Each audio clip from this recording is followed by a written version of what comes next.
विद्यार्थियों, आज हम आपका जो विषय लेंगे वो है imagination and creative activity of music. संगीत में कल्पना और सृजनात्मकता।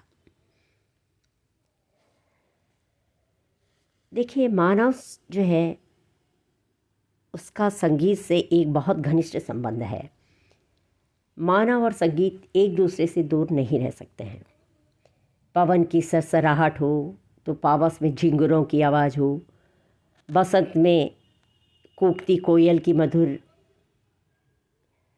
मनोहारी आवाज़ हो तो सावन में बादलों का भीषण युद्ध घोष, घनघोर घटाओं का गर्जन, इन सभी में हमें संगीत दृष्टिगोचर होता है। कलाकार भी इन सभी को अपनी कला द्वारा अभिव्यक्ति देता है। तो इसमें जब वो अभिव्यक्ति देता है तो उसमें उसकी कल्पना शक्ति का सहारा उसे लेना पड़ता है। वास्तव में कलाकार के हृदय को रस से ओतप्रोत करने वाली शक्ति उसकी कल्पना ही है। कलाकार अपनी भावनाओं, मनोवृत्तियों, इच्छाओं सभी को कल्पना शक्ति द्वारा ही सजा संवरा कर संगीत के स्वरों द्वारा अभिव्यक्ति प्रदान करता है। संगीत में इसलिए कल्पना का बहुत ही महत्वपूर्ण स्थान है। कल्पना यानी इमेजिनेशन, ये व्यक्तिगत अनुभव पर निर्भर करती है। कल्पना की समृद्धि यथार्थता और अनुभव द्वारा एकत्र किए गए प्रदत्तों पर निर्भर करती है और यह क्रिया जो है जिसे हम कल्पना कहते हैं वो विचारों से सहायता प्राप्त करती है। व्यक्ति जब कल्पना करता है तो उसका एकमात्र उद्देश्य एक कलात्मक रचना में पहुंचने का होता है। संगीत में उच्च स्वर की सामग्री जो है वो कल्पना के द्वारा ही प्राप्त की जा सकती है। इसलिए ये परिभाषा दी जाती है कि कल्पना वह मानसिक प्रक्रिया है जिसमें हम अतीत के अनुभवों के आधार पर नवीन रचना करते हैं। कल्पना में संवेदना एवं स्मरण शक्ति का विशेष महत्व है, क्योंकि स्वरों की कल्पना की जाती है, उसकी संवेदना प्रत्यक्ष या अप्रत्यक्ष रूप में कहीं ना कहीं अवश्य होती है। उसी को हम जब पुनः स्मरण का नवीन रूप प्रदान करते हैं तो उसमें कल्पना का समावेश स्वतः ही हो जाता है। इसीलिए वुडवर्ड्स ने उसको कल्पना कहा को एक मानसिक प्रहसन यानी मेंटल मैनिपुलेशन उन्होंने माना है। तो वहीं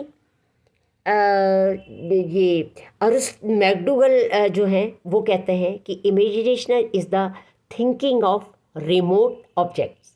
तो अरस्तु मानते हैं कि art is a combination of imitation and imagination. कला जो है कोई भी हो उसमें कल्पना अपना महत्वपूर्ण स्थान रखती है। विशेषकर भारतीय संगीत कला में तो कल्पना एवं सृजनात्मक क्रिया, इन्हीं पर ये दोनों जो है संगीत कला टिकी हुई है। संगीत को एक सृजनात्मक कला माना जाता है क्योंकि इसमें सृजनात्मकता के कारण ही नित्य नूतनता का तत्व विद्यमान रहता है। एक गतिशीलता हमें हमारे संगीत में मिलती है।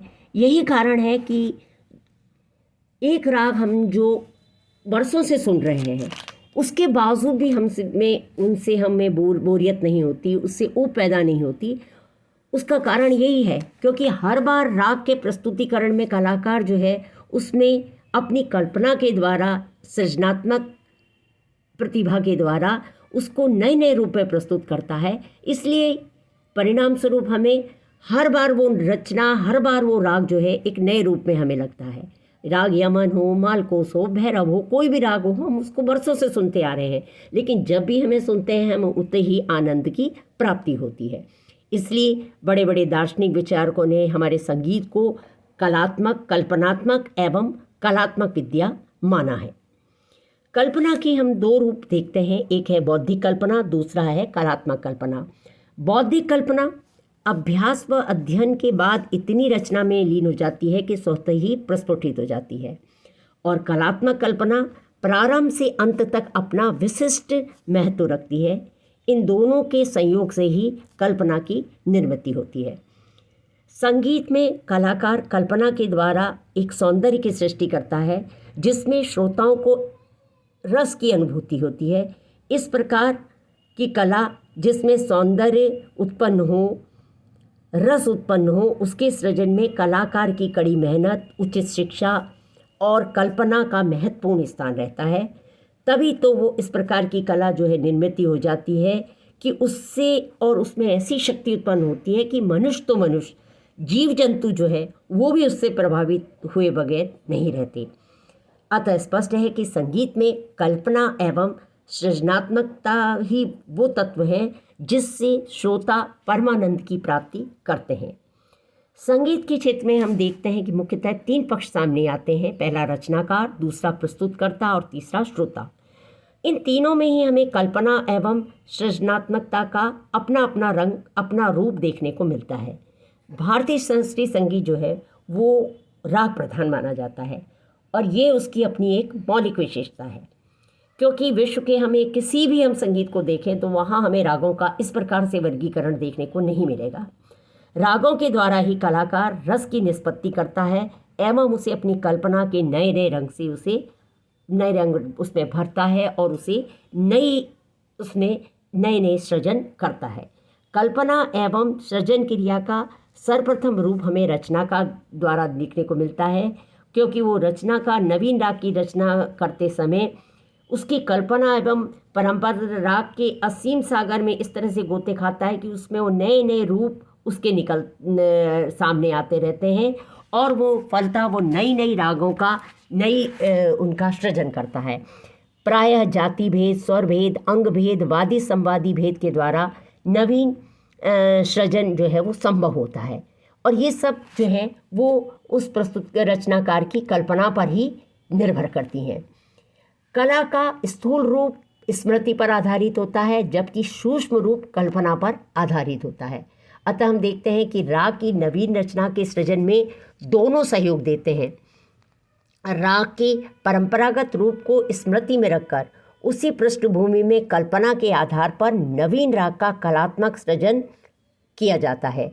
इसी कारण एक ही राग की कई रचनाएं हमें मिलती हैं, पर प्रत्येक रचना में हमें रचनाकार की अलग अलग कल्पना का रंग हमें नज़र आता है। रचनाकार के बाद जो है प्रस्तुतकर्ता यानी कलाकार की कल्पना दृष्टिगोचर होती है। यह महत्वपूर्ण होती है क्योंकि राग को प्रस्तुत करने में कलाकार की योग्यता, उसकी आकांक्षा, सानिध्य, उसकी आवश्यकता होती है। इन मूल तत्वों के आधार पर ही कलाकार की कल्पना जो है वो अपनी कल्पना की ऊंची उड़ान जो है वो कलाकार भरता है। और योग्यता शब्द का अर्थ है कि राग के स्वरों को भिन्न भिन्न रूप में प्रस्तुत कर राग की अभिव्यक्ति करना, यह उस कलाकार की कल्पना द्वारा ही संभव हो पाता है। इसी कारण जो है वो अपनी अपनी नए नए रूपों में जो है उस कला की जो है वो राग के जो है नए नए रूप वो प्रस्तुत करता है और इस तरह से वो अपना एक नया जो है राग का सृजन वो करता चलता है। एक कुशल गायक या वादक अपनी कला के में जो है मौलिकता प्रदान करना चाहता है।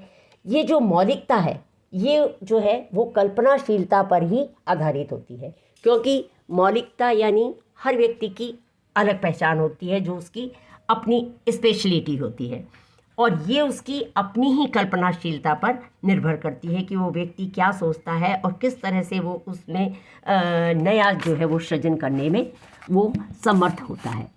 प्रायः देखा जाता है कि कलाकार जब अपनी प्रस्तुति करता है तो उसकी अभिव्यक्ति के उसके 2 उद्देश्य होते हैं। पहला, स्वरों के माध्यम से अपनी भावों को अभिव्यक्ति प्रदान करना, तो दूसरा उन भावों को श्रोताओं तक पहुंचाना।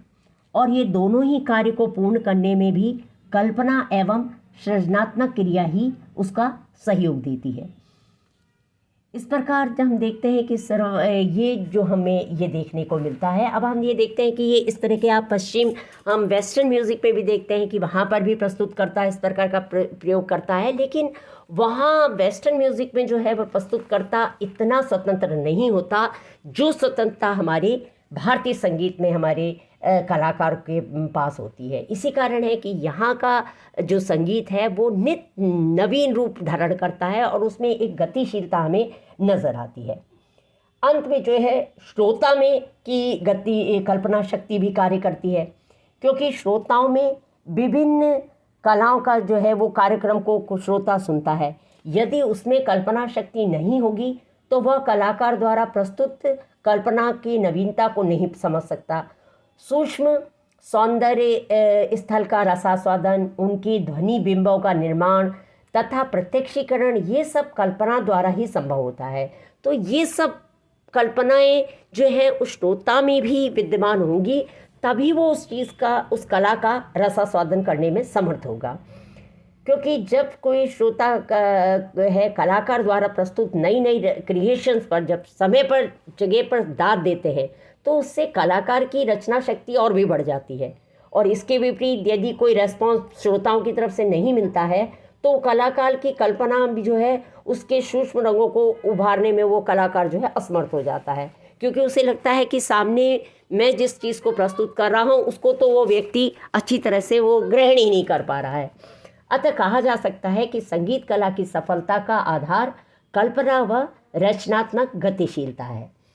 इस प्रकार संगीत जो है हम देखते हैं अनुकृति करने का विषय है, अतः इसमें कल्पना का हम देखते हैं कि बहुत ही महत्वपूर्ण स्थान है। संगीत कलाकार की संपूर्ण कला इसी आधारशिला पर खड़ी होती है। अतः प्रत्येक कलाकार के लिए यह आवश्यक है कि वो जो स्वर समुदाय कहे वो भाव से युक्त हो, उसमें सुरीलापन हो, स्वरों के में क्रमबद्धता हो, साथ ही साथ नवीन से नवीन कल्पना एवं सृजन वाली के द्वारा वो राग के सूक्ष्म रूप को प्रदर्शित करे ताकि श्रोता राग की गहराई तक पहुंच सके, और इसी पे उस कलाकार की सफलता जो है वो निर्भर करती है। हम देखते हैं कि अतः स्पष्ट है कि कल्पना एवं संरचना ही मधुर संगीत का आधार है। मानव एक चिंतनशील प्राणी है और चिंतन के आधार पर ही व्यक्ति अपने और दूसरों के जीवन को सुखी बनाने का प्रयास करता है। चिंतन के द्वारा ही व्यक्ति सभी चीज़ों का जो है वो सृजन करता है। यही रचनात्मक गतिशीलता है। इसमें व्यक्ति पहले चिंतन करता है, फिर कल्पना द्वारा उसे स्थायी रूप देकर एक नई वस्तु का सृजन करता है। तो सृजन करने में 4 अवस्थाएं देखने को मिलती हैं। पहला तथ्य संग्रह की तैयारी, दूसरा गर्भाकरण की अवस्था, तीसरी प्रस्फुरण की अवस्था और चौथी प्रमापन की अवस्था। इन चारों अवस्थाओं से गुजरकर एक नई जो है कला का जो है सृजन सामने आता है। इस प्रकार हम देखते हैं कि संगीत कल जो है वो कल्पना का की आधारशिला पर उसका आधारशिला पर आधारित है। एक कलाकार कल्पना करता है, फिर उसे विभिन्न प्रतिक्रियाओं से गुजरकर एक मूर्त रूप प्रदान करता है, और ये जो है उसकी जो नवीन जो एक कला का उसका सृजन होता है। इससे जो है ये नई नई कलाएं जो है सामने आती हैं। इस प्रकार हम देखते हैं कि संगीत में कल्पना और सृजनात्मकता इस तरह से कार्य करती है। Thank you.